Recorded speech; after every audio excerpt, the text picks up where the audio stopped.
number of different recordings, and you will have to answer questions on what you hear. There will be time for you to read the instructions and questions, and you will have a chance to check your work. All the recordings will be played once only. The test is in 4 sections. At the end of the test, you will be given 10 minutes to transfer your answers to an answer sheet. Now turn to Section 1. Section 1. You will hear an interviewer asking an interviewee called Lee to do a questionnaire on residency in the North. First, you have some time to look at questions 1 to 5.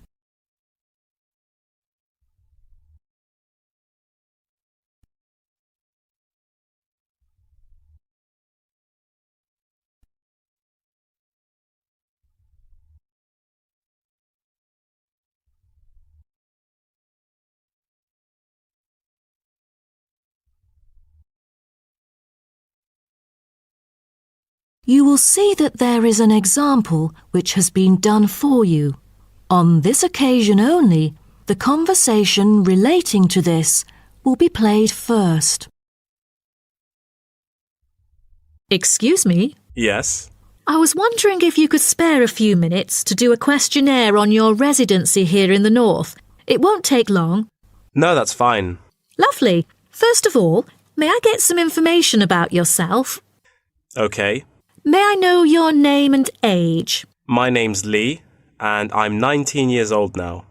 Lee says that he is 19 years old now, so 19 has been written in the space. Now we shall begin. You should answer the questions as you listen, because you will not hear the recording a second time. Listen carefully and answer questions 1 to 5. Excuse me? Yes. I was wondering if you could spare a few minutes to do a questionnaire on your residency here in the North. It won't take long. No, that's fine. Lovely. First of all, may I get some information about yourself? Okay. May I know your name and age? My name's Lee, and I'm 19 years old now. Great. And could I ask what your job is? Are you a student? Actually, I'm going to continue my study in business management next month. But at the moment, I'm a salesman by profession. Oh, right. And how long have you been living here in the North? Well, I have been in this city since I was 3 years old, but my family and I had lived in the East for 7 years at first. Now I am 19, so I have spent about 9 years living here till now. Great. Which part of the northern area do you live in? I live in Spring Park. Have you heard of it? Yes, of course. So what about your accommodation? Do you live in a house or a flat or something similar? I used to live with my family in a big house, and now I'm living in an apartment with 2 of my friends, who are my colleagues as well. Oh, right. And one more question. What means of transport will you take when you need to go somewhere? If it's not too far away, I'd prefer to go on foot or by bicycle. If there is a long way to go, I take the train or sometimes a cab. I rarely take buses because I think the most important things to keep in mind are time and comfort. Great. Thanks. Before you hear the rest of the conversation, you have some time to look at questions 6 to 10.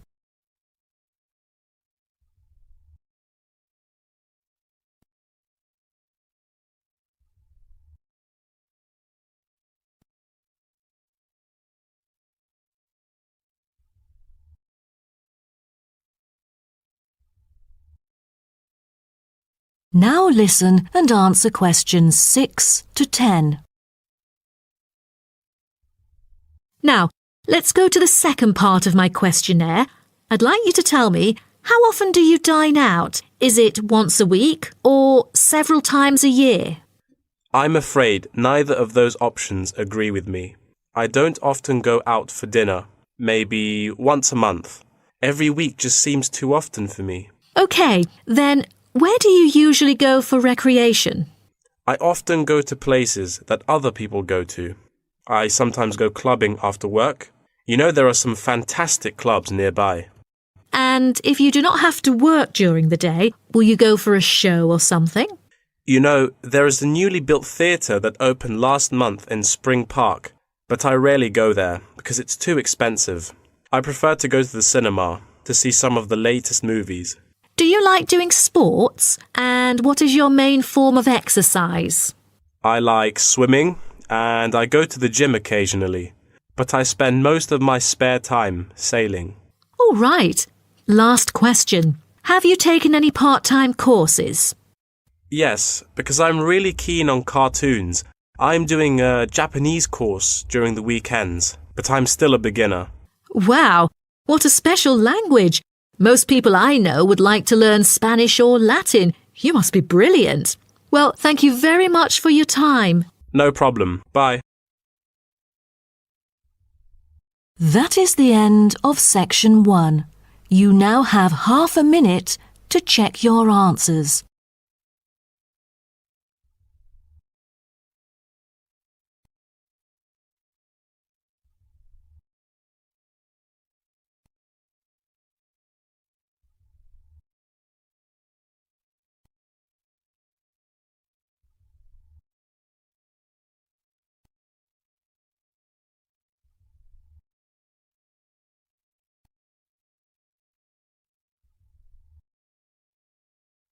Now turn to Section 2. Section 2. You'll hear a talk about tourism in the mining community. First, you have some time to look at questions 11 to 15.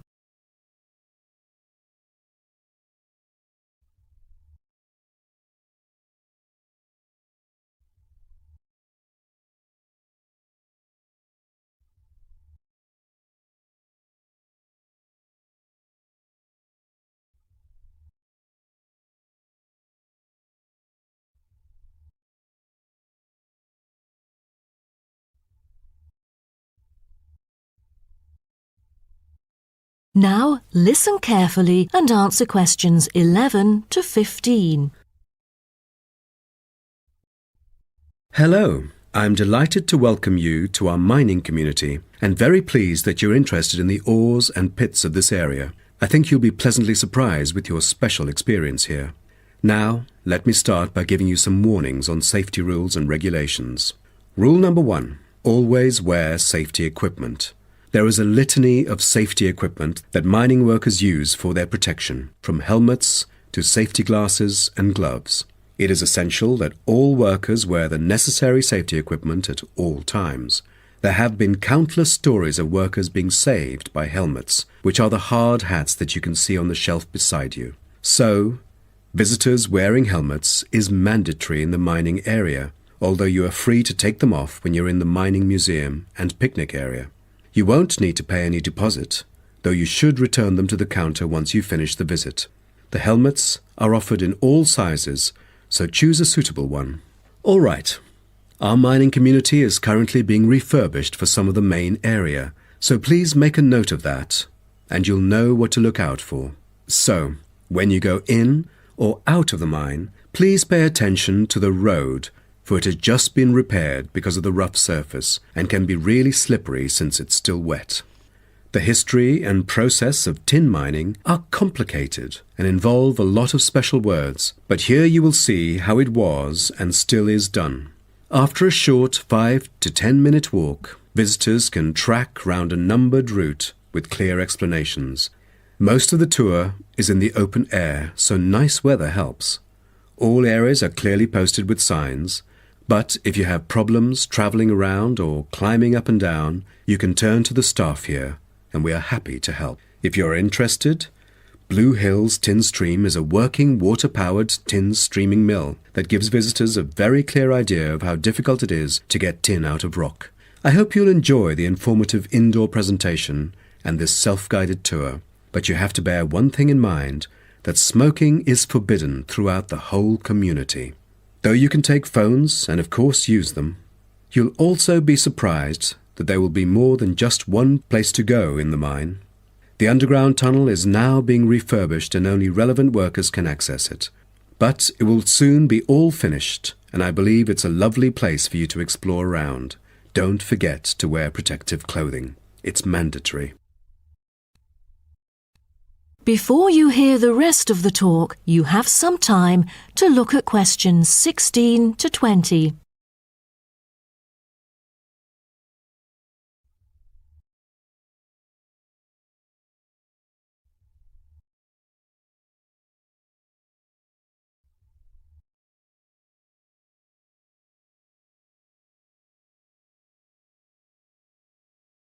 Now listen and answer questions 16 to 20.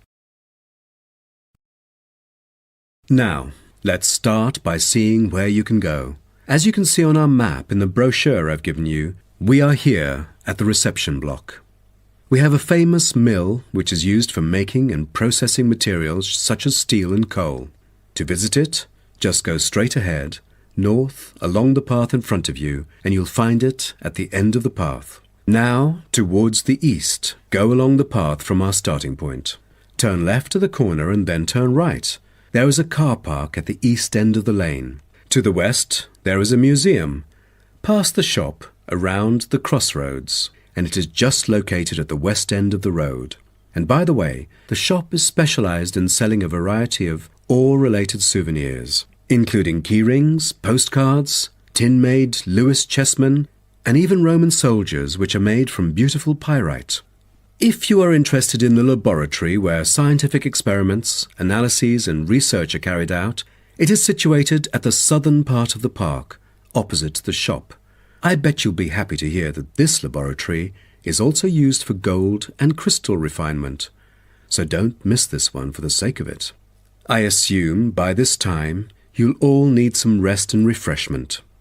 So we have an excellent cafe which caters for delicious food and beverages at the other side of the road next to the shop. Of course, if you want to spend some time in the fresh air, we have a perfect picnic area which is just right and northeast of the reception block. Further east, there is a path leading to the northern part of the park, and at the end of it is the toilet. Now, most of the visitors would choose to use the mailbox and send the beautiful postcards to their friends. To reach it, just... That is the end of section 2. You now have half a minute to check your answers.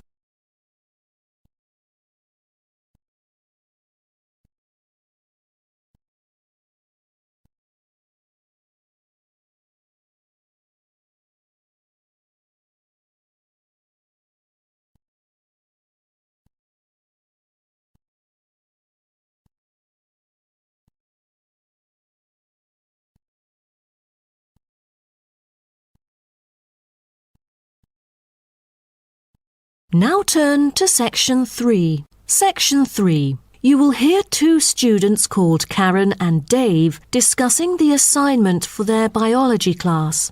First, you have some time to look at questions 21 to 27.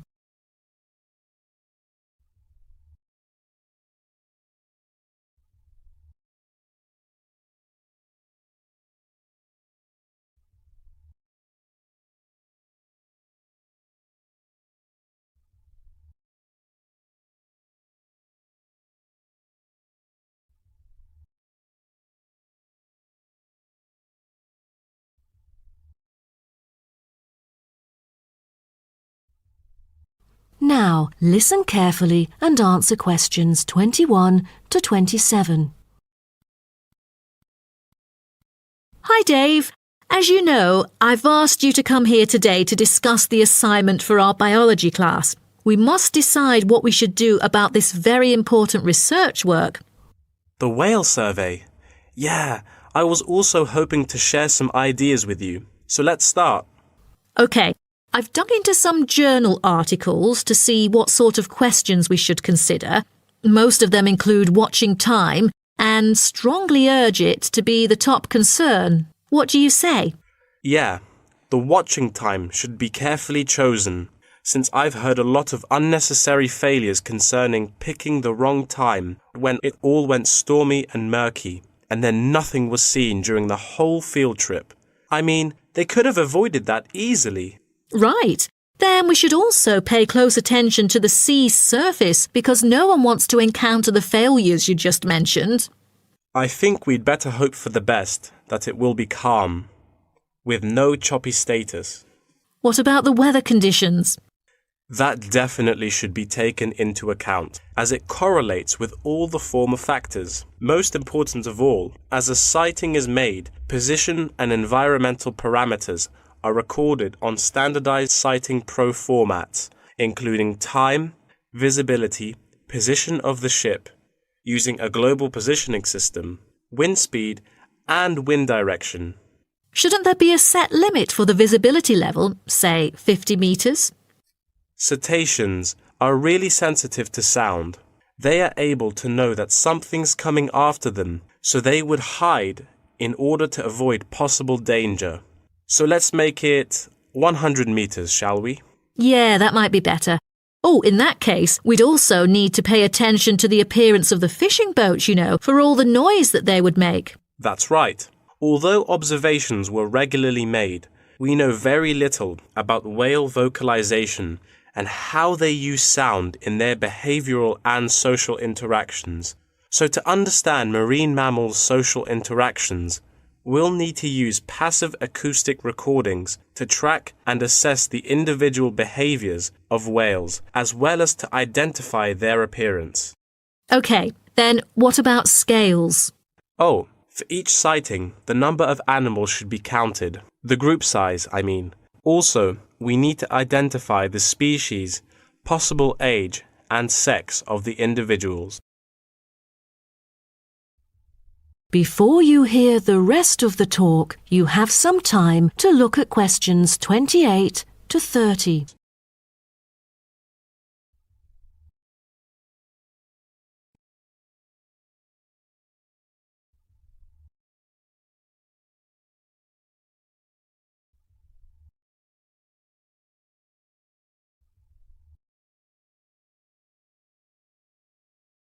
Now, listen and answer questions 28 to 30.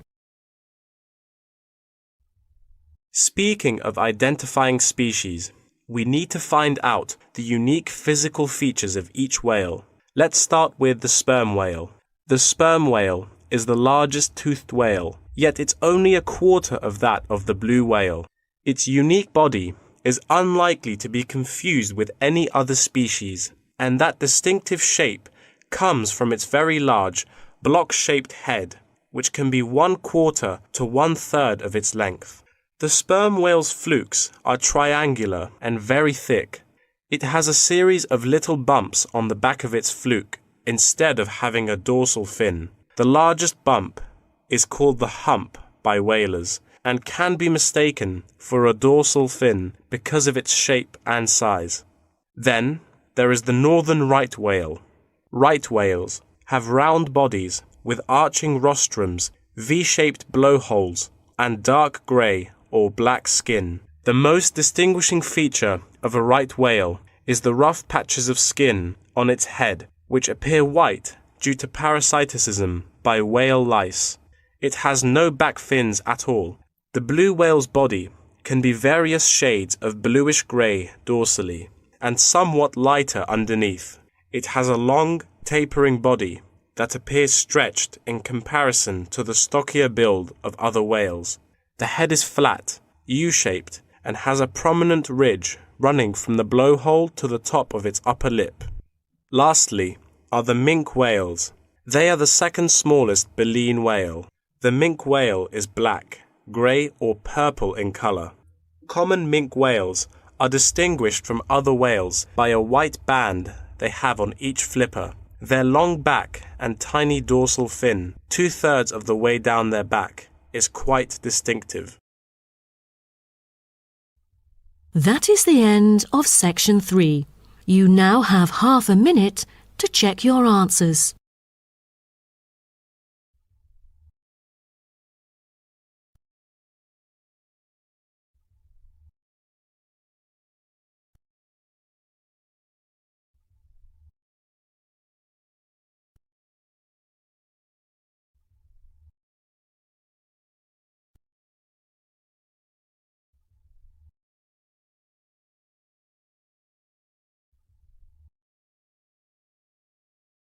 Now turn to Section 4. Section 4. You will hear part of a lecture about the biography of Samuel Cunard and his shipping company. First, you have some time to look at questions 31 to 40.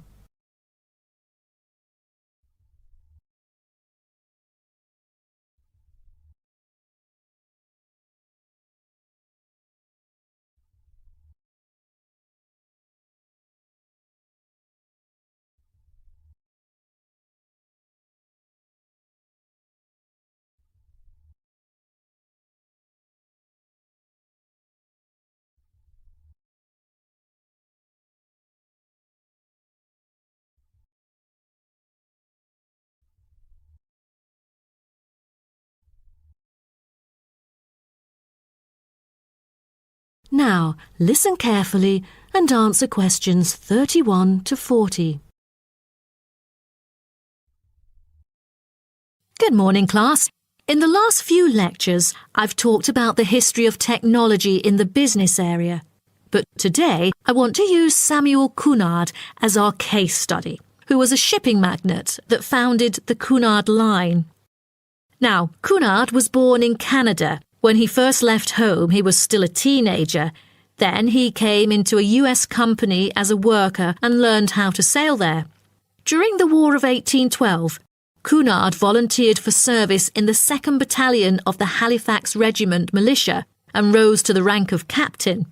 He held many public offices, such as volunteer fireman and lighthouse commissioner, and maintained a reputation as not only a shrewd businessman, but also an honest and generous citizen. When he went to England, his friends cooperated with him, and together they coined a shipping company. The company had instant wealth and could deal with more than one cargo, for its major business was in North America and the Atlantic. From then onwards, Cunard became a highly successful entrepreneur in British shipping, and one of a group of 12 individuals who dominated the affairs of England. In 1838, the British government, impressed by the advantages of steam sailing for making regular passages, invited tenders to carry the transatlantic mails by steamer. Back then, mail contact through steamships brought more punctuality, while other types of ships were always delayed. The journey times were flexible, with a transatlantic crossing lasting for 6 weeks and with no fixed times of departure or arrival. So it was never known when the mail would arrive, or, since so many sailing ships foundered, whether it would arrive at all. What Cunard wanted, in line with the thrusting new technology of the Victorian age, was a maritime extension of the brand, new timetabled railways on land. Cunard's experience in steamship operation, with observations of the growing railway network in England, encouraged him to explore the creation of a transatlantic fleet of steamships, which would cross the ocean as regularly as trains crossed land, and that's why he went to the United Kingdom seeking investors in 1837. He set up a company with several other businessmen to bid for the rights to run a transatlantic mail service between the UK and North America for £55,000 annually for 10 years. The bid was successful. Almost at the same time, Cunard cooperated with an English businessman and established the British and North American Royal Mail Steam Packet Company, the ancestor of the Cunard Line. In 1840, the company's first steamship sailed from Liverpool to Boston, Massachusetts, with Cunard and 63 other passengers on board, marking the beginning of regular passenger and cargo service. Establishing a long, unblemished reputation for speed and safety, Cunard's company made ocean liners a success in the face of many potential rivals who lost ships and fortunes. Cunard's ships proved successful, and he then opened many branches. But the high costs saddled Cunard with heavy debts by 1842, so some of them went bankrupt. But what Cunard needed then was a port. After a lot of consideration, he finally opted for Boston because he was very familiar with this city where he had once worked it. Fortunately, by 1843, Cunard's ships were earning enough to pay off his debts and begin issuing modest but growing dividends. But the city did more than give Cunard silverware. Winters can be tough here in Boston. For example, in the year of 1844, one ship sank because of the winter freeze. The ship hit icebergs and caused a heavy loss to the company. Then, the board recommended the company to move to New York, and it was a huge success, and then became one of the biggest US shipping companies.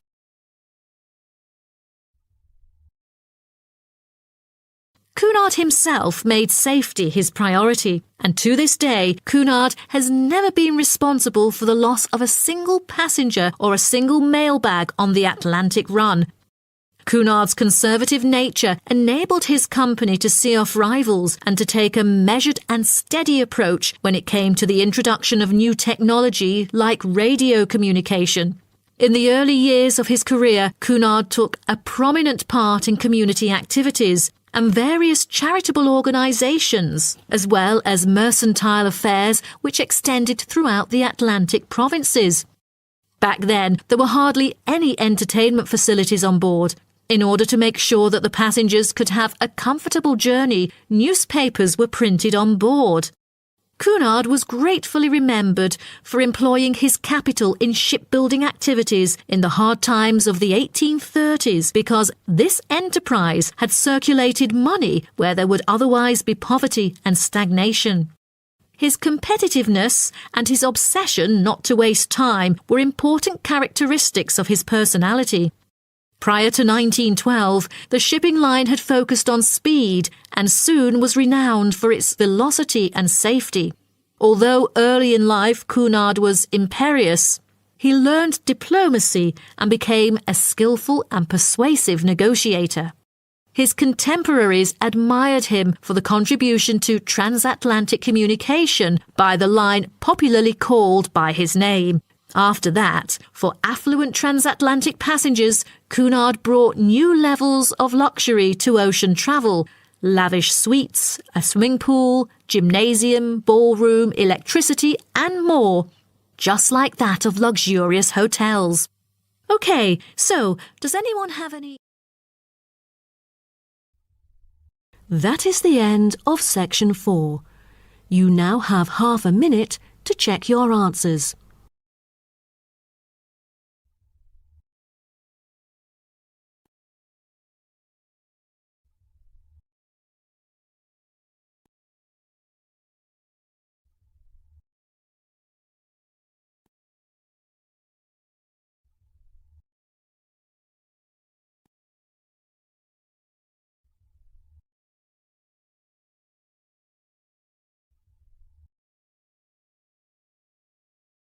That is the end of the listening test. In the IELTS test, you will now have 10 minutes to transfer your answers to an answer sheet.